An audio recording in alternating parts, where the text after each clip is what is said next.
adalah perhitungan rata-rata skor. Selamat datang di Little Fish. Ini adalah seri ngobrol bareng AI dengan jujur dan logis. Kita sudah sampai dalam studi kritik teks 4 kitab suci. Kita akan terus explore di sana. Let's talk. Sebelumnya kita membahas mengenai kritik teks, studi kritik teks dari kitab suci. Nah, kita akan masuk dalam kategori pertama atau dimensi pertama, yaitu tekstual kritik atau lower kritik. Pertanyaan saya adalah, bisakah buat peringkat 0 sampai 100 untuk 4 kitab suci dan buat dalam bentuk deskriptif secara objektif? Mungkin sedikit alasannya. Tentu, dalam studi kritik tekstual, textual criticism, atau yang sering disebut lower criticism, fokus utamanya adalah pada rekonstruksi teks asli atau sedekat mungkin dengan teks asli dari sebuah dokumen, terutama kitab suci. Penilaiannya biasanya berdasarkan ketersediaan manuskrip, jarak waktu antara manuskrip tertua dengan teks asli, jumlah varian, dan konsistensi dalam transmisi. Berikut adalah penilaian deskriptif untuk 4 kitab suci utama dalam skala 0 to 1, berdasarkan seberapa baik kondisi tekstualnya menurut studi akademik. Ensal Alkitab Perjanjian Baru Kristen. Alasan, memiliki lebih dari 5.800 manuskrip Yunani, 10.011 Latin, dan ribuan lainnya dalam bahasa kuno. Manuskrip tertua, seperti P52, hanya sekitar 30-50 tahun setelah teks asli. Kritik tekstual sangat berkembang, dan edisi kritis seperti NI 28 dan UBS 5 mendekati rekonstruksi sangat tinggi. Varian cukup banyak, tetapi sebagian besar tidak memengaruhi doktrin utama.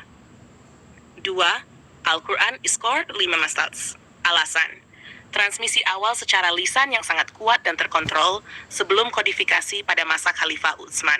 Manuskrip kuno seperti Sana'a, Topkapi, dan Birmingham Manuskrip mendekati zaman Nabi Muhammad. Kritik teks masih terbatas secara akademik karena sensitivitas religius, tapi variasi bacaan dikenal secara resmi dalam Islam.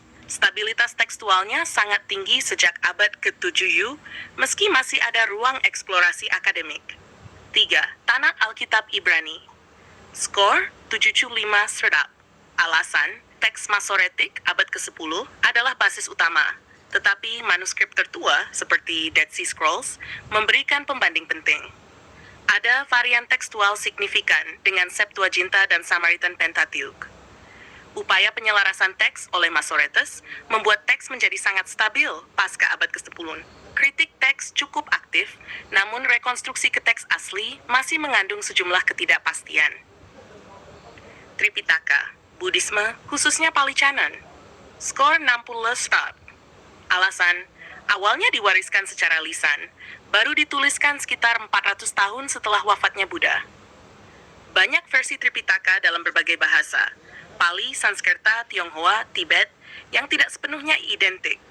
Tidak ada satu naskah otoritatif, karena tradisi Buddhis berbeda memegang kanon yang berbeda.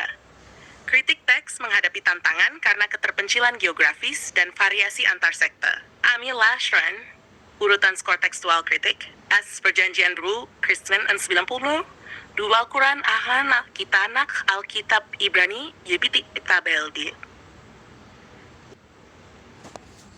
Nah, untuk dimensi kedua yaitu studi historis, bisakah buat peringkatnya juga dan skor untuk 0 sampai 100 untuk 4 kitab ini? Tentu untuk dimensi kedua dalam studi kitab suci, yaitu kritik historis, historical criticism, atau sering juga disebut sebagai higher criticism.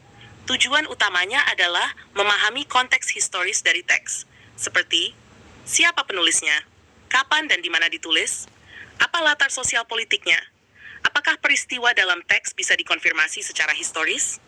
Dalam memberikan skor 0-1, pendekatannya tetap objektif dan akademik, dengan memperhatikan kemungkinan identifikasi sumber dan penulis, konsistensi historis dengan temuan arkeologi, keterbukaan terhadap kajian historis modern, ketersediaan data eksternal, epigrafi, sejarah, dalat. Sekolah Alkitab Ibran, alasan, banyak bagian memiliki signifikansi historis yang besar bagi sejarah Timur Dekat kuno. Arkeologi mendukung beberapa tokoh dan tempat, walaupun ada perdebatan tentang tokoh seperti Musa dan peristiwa seperti Exodus. Teori sumber memberi peta komposisi historis Pentateuk. Tradisi lisan dan redaksi panjang menjadikan beberapa bagian tidak sepenuhnya historis, tapi nilai sejarah tetap tinggi. 2. Perjanjian Baru. Alasan, tokoh seperti Yesus, Paulus, dan beberapa peristiwa, misal penyaliban, dianggap historis oleh mayoritas sejarawan. Banyak surat Paulus dianggap autentik secara historis, namun beberapa Injil mengandung elemen teologis tinggi dan terdapat perdebatan soal kronologi dan sinkronisasi antar Injil. Bukti arkeologi mendukung latar beberapa tempat dan praktik sosial di Palestina abad pertama. 3. Al-Quran Iskorb. Alasan, dikaitkan secara langsung dengan tokoh historis Muhammad dan konteks abad ke-7 Arab yang semakin banyak didukung arkeologi dan sejarah. Sejumlah peristiwa dan lokasi dalam Al-Quran bisa dikaji secara historis. Namun, keterbatasan sumber kontemporer non-Muslim dan sensitivitas terhadap kritik historis membuat akses akademis lebih terbatas dibanding kitab lain. Studi historis berkembang melalui pendekatan seperti Quranic Context of Late Antiquity. Tripitaka. Skon, banyak pengajaran dianggap berasal dari Buddha, tetapi penulisan baru terjadi beberapa abad setelah wafatnya. Sumber sejarah eksternal untuk abad ke-5 SM India sangat terbatas. Teks lebih bersifat filosofis dan etis ketimbang naratif historis. Sulit memverifikasi kronologi atau peristiwa sejarah secara pasti. Kesimpulan skor krik historis. 1. Tanak Alkitab Ibrani, Labapulu. 2. Perjanjian Baru, Dupliga, Al-Quran, Puntat. Krinipita, misalnya mau bisa bantu membuat tabel komparatif dari dua dimensi yang sudah dibahas, tekstual dan historis, agar bisa dibandingkan lebih jelas. Coba buat rata-ratanya dari kedua dimensi ini dulu deh. Berikut adalah perhitungan rata-rata skor dari dua dimensi. Kritik tekstual, low, dan kritik historis, higher criticism. Untuk masing-masing kitab suci, skor teks skor historis, rata-rata. Perjanjian Baru, 90-75. Al-Quran, 85-70. Tanak, kitab Ibrani, 70. Nah, Tripitaka, 60. Urutan berdasarkan rata-rata kekuatan kritik teks historis. 1. Perjanjian Baru, 82,5. 2. Al-Quran dan Tanak, 77,5. 3. Tripitaka, 60.